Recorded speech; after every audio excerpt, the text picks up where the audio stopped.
CM KCR కృషితో నియోజకవర్గంలోని రోడ్లకు మహర్దశ లభిస్తుందన్నారు విద్యాశాఖ మంత్రి సబితా ఇంద్రారెడ్డి. మహేశ్వరం నుండి తుమ్మలూరు మీదుగా జాతీయ రహదారి 765 వరకు డబుల్ రోడ్ నిర్మాణాన్ని 14,20,00,000 నిధులు మంజూరు అయ్యాయని చెప్పారు. ప్రస్తుతం సింగిల్ లైన్ గా ఉన్న రోడ్డును డబుల్ రోడ్డుగా వెడల్పు చేస్తూ ఆధునీకరిస్తామని తెలిపారు. జై తెలంగాణ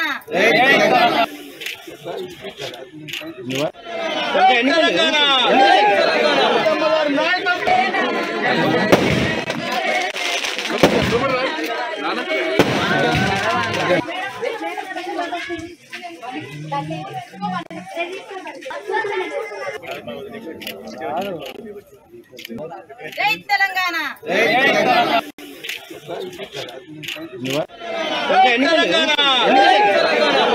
నాన్న